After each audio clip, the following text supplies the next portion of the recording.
Hello, Logic Up people. Welcome back to my channel.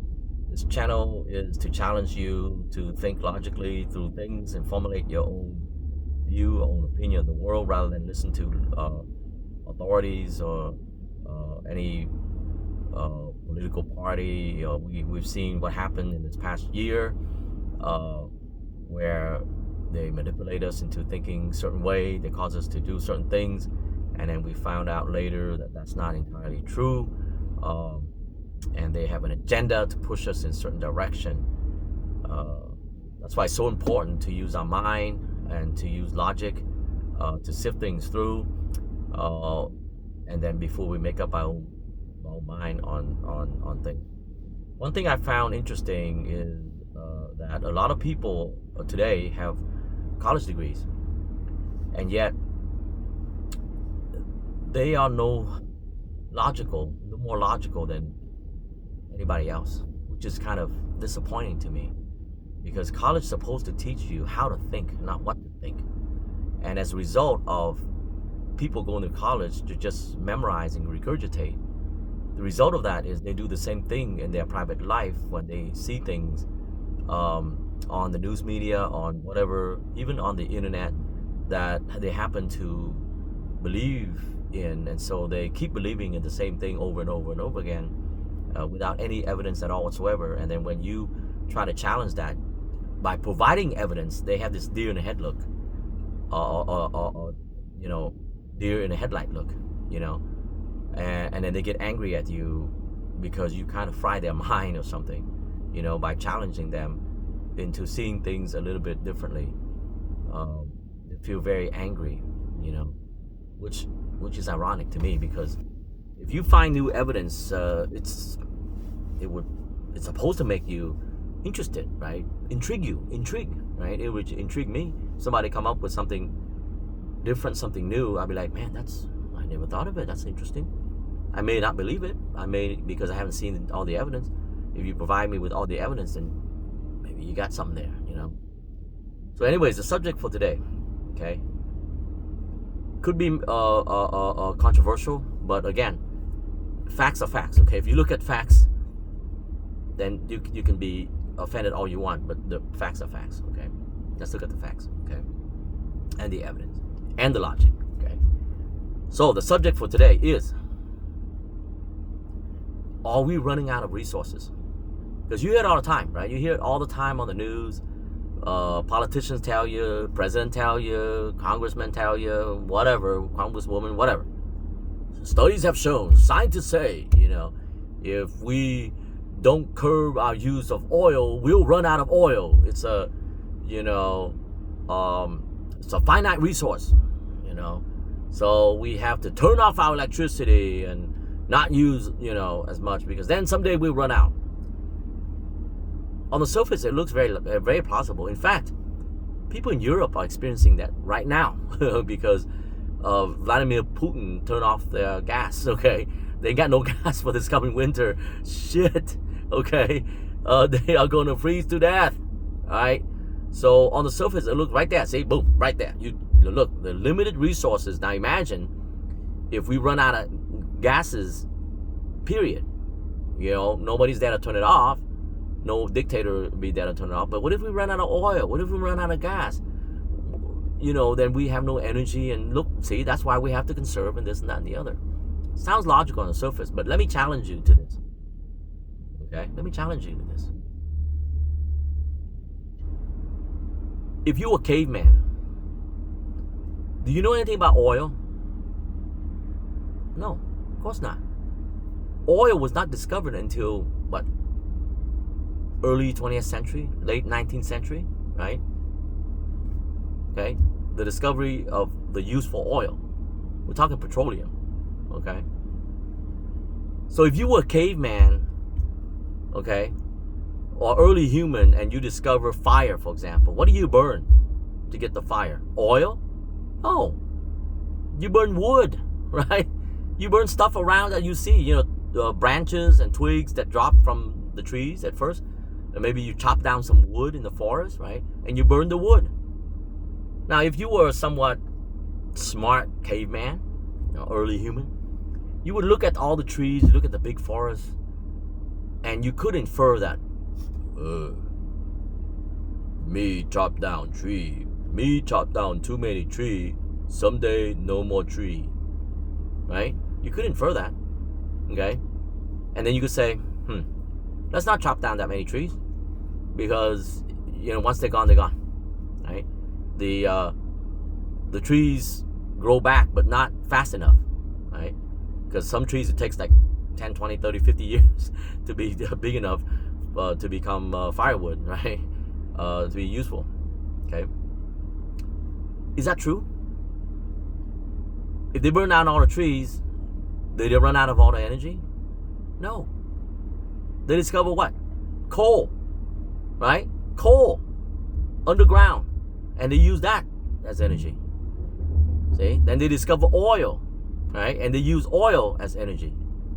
You see that? Then they discover nuclear power, right? And they use nuclear power for energy, right? Not very popular because it's dangerous, right?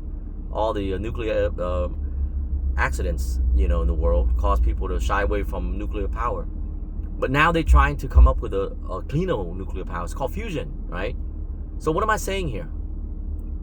What I'm saying is it is not true that we're running out of resources, because as we run out of one resource, we're going to come up with another resource to replace it, right? So what does that mean? The bottom line is what? Where do those resources come from?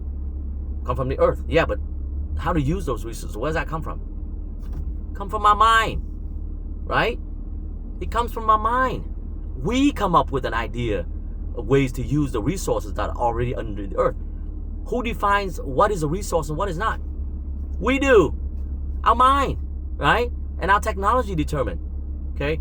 During caveman days, for example, oil was underground. It's always been there. Now, if a caveman were to come across oil, for example, maybe he sees some oil, seeping up from the ground, he wouldn't know how to use it. To him, it's not energy. It's some gooey substance. All right? It's some gooey substance. It's useless to him. Okay? So to a caveman, oil was not an energy source. Wood was.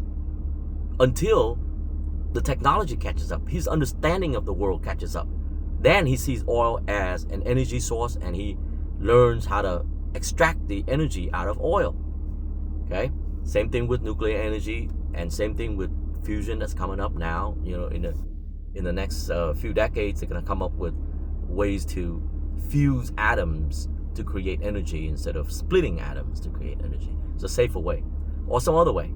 Lithium, same thing. The lithium that goes into electric car batteries, all right, or cell phone batteries, okay? Lithium has always been in the earth, okay? But we only recently discovered how to use it and turn it into a battery to store energy. You see that? So the saying that, we're going to run out of resources is not true. It's not true. We never run out of resource. Why? Because as long as we are alive, as long as humans are around, our mind will come up with the use of anything on earth. Anything on earth can be a resource. We just have to figure out how to convert it into a resource. Did you know that? The earth is rich in resources, in materials, in raw materials and raw resources that we can use to convert into anything we want. And that is only limited by our imagination, what's in our mind. And what's in our mind is limited by what? Our understanding of the world, our understanding of nature. If we know how to convert something into use, then we have the understanding of it. You see? So it comes from our mind, doesn't it? You see that? Isn't that interesting? So the answer is we never run out of resources because we never run out of ideas. Our mind does not run out of ideas. So no, we never run out of resources. We may run out of one resource, sure. We may run out of oil. Yes, we could. Okay? Or run out of trees to burn. We could, if we're not careful. Yeah. But do we ever run out of resources? Energy? No, because we will always come up with something else. We have to. They say necessity is the mother of invention, right? If that is a necessity, eventually we'll come up with it. But in the interim, we might suffer. True.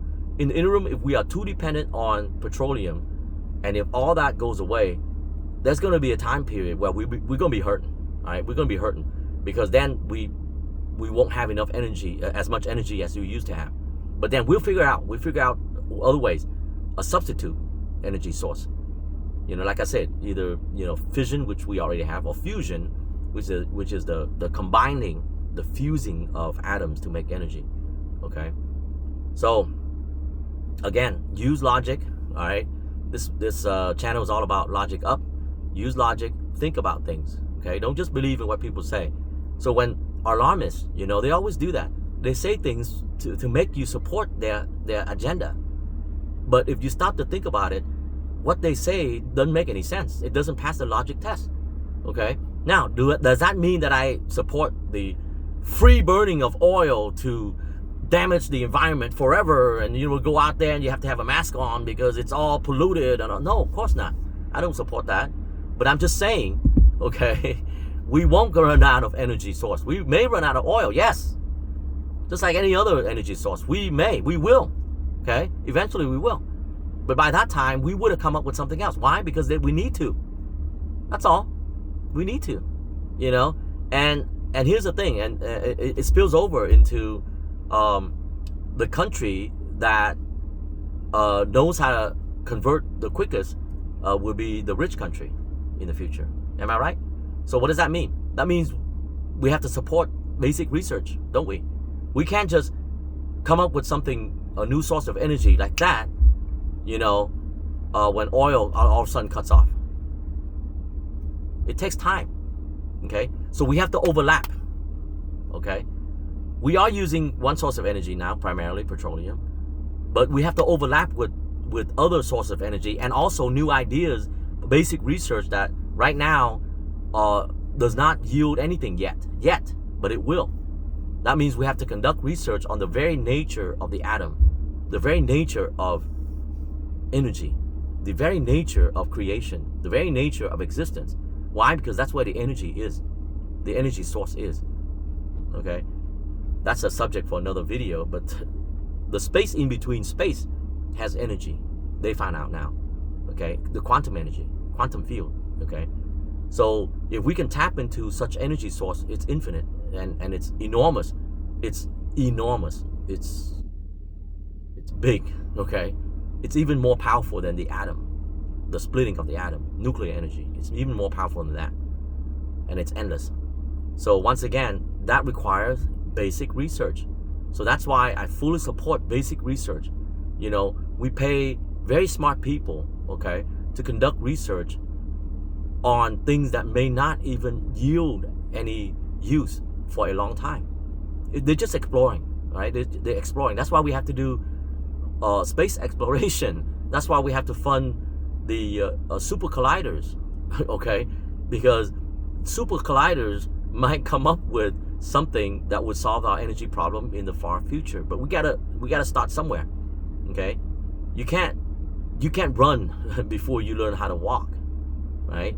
So therefore, we have to have basic research to discover basic things about the nature of reality first. Then, based on those building blocks, we come up eventually with energy source, new energy source that can solve our problem. You see that? So with that, I challenge you to think outside the box and to use logic and don't let anybody take away your brain, to think on your own. Use evidence also, of course, and imagination on top of that. Be skeptical. Be skeptical especially of politicians, leaders that tell you a certain thing, and be very, very weary when they start scaring you. That's a telltale sign that it's a lie that they're spewing at you. They try to scare you because they know that once they scare you, you're gonna go their way. So once again, thanks for watching, and we'll see you next time.